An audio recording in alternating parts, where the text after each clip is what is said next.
Hello everyone. Today's topic is very interesting topic. Topic is how AAP party became a national party. चाहे कोई students है, चाहे वैसे कोई वीडियो देख रहा है, एक हर जो इंडियन है उसे पता होना चाहिए कि नेशनल पार्टी क्या होती है, कैसे बनती है, कौन रिकॉग्नाइज्ड करता है, कौन सी कंडीशंस होती है और आप पार्टी इतनी जल्दी नेशनल पार्टी कैसे बनी। ये बहुत सारे क्वेश्चन तो हमारे मन में आते हैं, हम एक दूसरे से साथ डिस्कस करते हैं, लेकिन पूरी तरह कोई हमें सेटिस्फाइड आंसर नहीं दे पाता। तो इस वीडियो में मैं पूरी कोशिश करूँगी कि आपको अच्छी तरह ये समझ में आए कि एक पार्टी नेशनल पार्टी कैसे बनती है, ताकि कभी भी बाद में इन फ्यूचर में आपके साथ कोई ऐसे टॉपिक डिस्कस करे तो आप फुली कॉन्फिडेंस होकर इसके बारे में बता सकें। ठीक है, तो स्टार्ट करते हैं। पहले कि आप पार्टी नेशनल पार्टी बनने से पहले कि हाँ नेशनल पार्टी कैसे बनी, पहले हम ये देखेंगे कि इसका शॉर्ट इंट्रोडक्शन कि आप पार्टी है क्या, कब होंद में आई। कहते कि शॉर्ट नोट क्या है कि आप पार्टी जो है वो 2012 में इसकी स्टार्टिंग हुई थी, जब अरविंद केजरीवाल अपनी टीम के साथ जो था एंटी करप्शन को लेकर एक बहुत सारा उसने एक मूवमेंट चलानी शुरू की थी कि हम जो है सरकार जो अच्छी तरह काम नहीं कर रही, करप्शन बहुत बढ़ रहा है।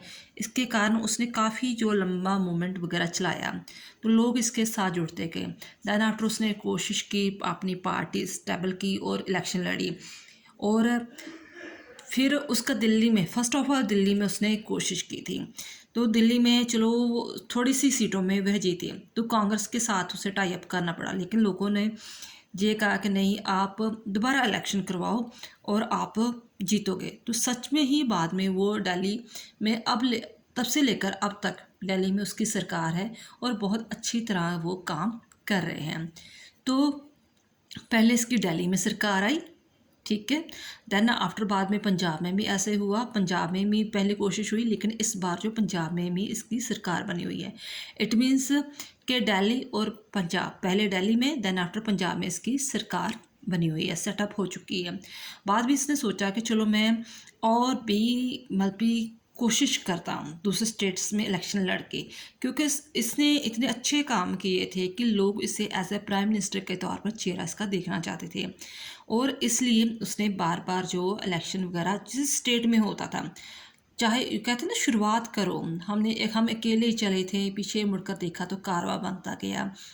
तो आप शुरुआत करो, चाहे एक बार सफलता नहीं मिलेगी, दूसरी बार नहीं मिलेगी, तीसरी बार ज़रूर मिलेगी अगर आप अच्छे काम कर रहे हो। देन धीरे धीरे उसको 4 स्टेटों में मान्यता मिल गई, दिल्ली, पंजाब, गोवा और गुजरात। दिल्ली, पंजाब, गोवा और गुजरात 4 स्टेटों में इसे एज ए स्टेट पार्टी के तौर पर रिकॉग्नाइज्ड हो चुका है, ठीक है। और खुशी की बात यह है कि 10 अप्रैल को रिसेंटली 10 अप्रैल 2023 को आप पार्टी को ECI ने, इलेक्शन कमिश्नर जो हमारा इंडिया का इलेक्शन कमिश्नर है, उसने आप पार्टी को जो है वो एज ए नेशनल पार्टी घोषित कर दिया है। अब नेशनल पार्टी के होने के नाते जे एज ए जो है अपनी जो प्राइम मिनिस्टर के तौर पर भी, चेहरे के तौर पर भी इलेक्शन लड़ सकते हैं, ठीक है। काफ़ी फैसिलिटीज़ मिल जाती हैं। अब हम बात कर रहे थे कि ऐसी कौन सी कंडीशन को फॉलो करना पड़ता है जब एक स्टेट पार्टी जो नेशनल पार्टी बनती है। तो उसका रिस्पॉन्स देखो ध्यान से। इसमें 3 कंडीशंस होती है, आप 3 में कोई भी एक कंडीशन पास कर लेते हो तो आपकी पार्टी जो है स्टेट से नेशनल पार्टी बन जाती है। जहाँ तो फर्स्ट कंडीशन जी, आप जब इलेक्शन हो रही है, MLA की हो रही है चाहे MP की इलेक्शन हो रही है इंडिया में, ठीक है, तो 6% वोट आपको मिलनी चाहिए, ठीक है, 6% वोट मिलनी चाहिए। जहाँ दूसरी कंडीशन ये है, इन केस MP की इलेक्शन हो रही है, लोकसभा की इलेक्शन हो रही है, तो कम से कम आपके 11 जो MP है वो जीतने चाहिए, 11 एमपी, चाहे एक स्टेट से जीते, चाहे 2 से, चाहे 4 से, चाहे 6 से, एक एक करके जीते, लेकिन कम से कम आपके 11 जो मेंबर हैं एमपी जीतने चाहिए आपकी पार्टी के। तीसरी कंडीशन ये है कि आपकी जो है पार्टी है 4 स्टेटों में रिकॉग्नाइज्ड हो। तो अरविंद केजरीवाल की आप पार्टी जो है वो कौन सी कंडीशन को पूरा कर रही है? वो ये थर्ड वाली कंडीशन पूरी कर रही है, ठीक है, कि ये 4 स्टेटों में रिकॉग्नाइज्ड हो चुकी है। पंजाब में आपको पता है पंजाब में इसकी सरकार है, दिल्ली में इसकी सरकार है, ठीक है। तो गोवा और गुजरात में भी ये कंडीशन फॉलो कर चुकी है, और फॉर दिस रीज़न गोवा और गुजरात में चाहे इनकी सरकार नहीं है, लेकिन जो 4 स्टेटों में जो स्टेट में इसे इन दोनों स्टेटों में भी इसे एज ए रिकॉग्नाइज्ड जो रिकॉग्नाइजेशन मिल चुकी है। फॉर दिस रीजन ये थर्ड कंडीशन पूरी होने के कारण इसे एज ए नेशनल पार्टी घोषित कर दिया गया है। वंस अगेन कि ये जो आप पार्टी है इसके जो कन्वीनियर थे, जो भी हेड थे, वो अरविंद केजरीवाल थे। 2012 से इसने स्टार्ट किया था, ठीक है, एंटी करप्शन को लेकर। दैन आफ्टर इन्होंने दिल्ली पर सरकार बनाई, फिर पंजाब में सरकार बनी, फिर जो इलेक्शंस हुई थी 22 में उसमें गोवा और गुजरात में, गोवा में इन्होंने 6% कह लो 40 वहाँ पर एमएलए की सीट्स हैं, तो वहाँ पर उनके 2 एमएलए जीते हैं।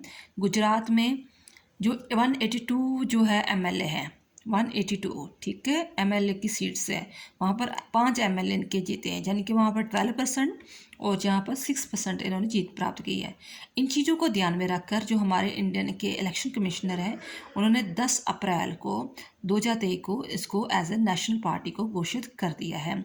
और अब कोई भी और भी पार्टी नेशनल पार्टी बन सकती है अगर ये कंडीशन को फॉलो करते हैं, चाहे 6% वोट ले रहा एमएलए या एमपी टोटली, ठीक है, इंडिया के, जहाँ जो एमपी की इलेक्शन है 11 सीट्स मिले उनको, जहाँ 4 स्टेटों से उनकी जो है एज ए स्टेट पार्टी वो बन चुकी हो, ठीक है।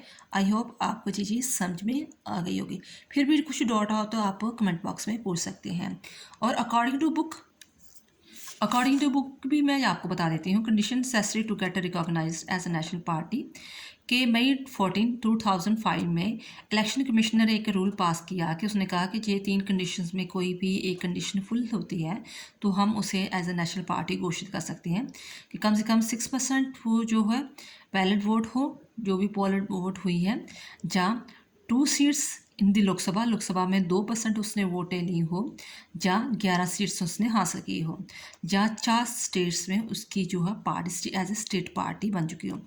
अगर ये भी होता है कि मान लो कि नेशनल पार्टी बनी हुई थी, जैसे पहले ये हमारी नेशनल पार्टी सी थी, ठीक है, तो ये जो नेशनल पार्टी अगर ये कंडीशंस फॉलो नहीं कर रही, मान लो एमपी की इलेक्शंस हो रही है तो उनके 11 एमपी जीत ही नहीं रहे, मान लो 1-2 ही जीता है, जहाँ 4 स्टेटों में मान लो स्टेट्स में उसकी पार्टी का किरदार ही नहीं रहा, वो फेल हो रही है, तो भी उसकी जो मानता है रिकॉग्नाइजेशन है एसी वापस ले सकता है।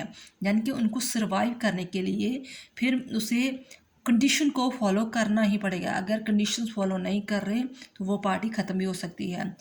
तो 2 पार्टीज़ कि इसी ने इलेक्शन जो है रिकॉग्नाइज वापस ले ली है, ठीक है। मान लो कि आप पार्टी बनकर 9 बन जानी थी, लेकिन 2 पार्टी अब श्योर नहीं, तृणमूल कांग्रेस है, एक ममता बनर्जी की पार्टी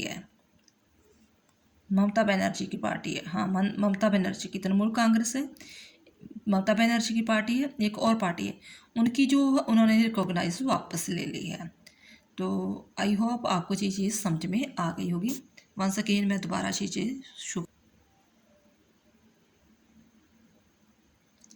आप इतने पॉइंट्स अपने दिमाग में रख लो कि इनसे रिलेटेड कोई क्वेश्चन भी आता है जो स्टूडेंट वीडियो देख रहे हैं तो क्वेश्चन को वो अच्छी तरह अटेम्प्ट कर सकते हैं। ज़रूरी नहीं होता कि आप लकीर के फ़कीर बने रहो, वही लाइन टू लाइन लिखो, आप बस मेन पॉइंट्स को दिमाग में रखो और उसके अकॉर्डिंग आप एक्सप्लेन कर दो। थैंक्स बेटा।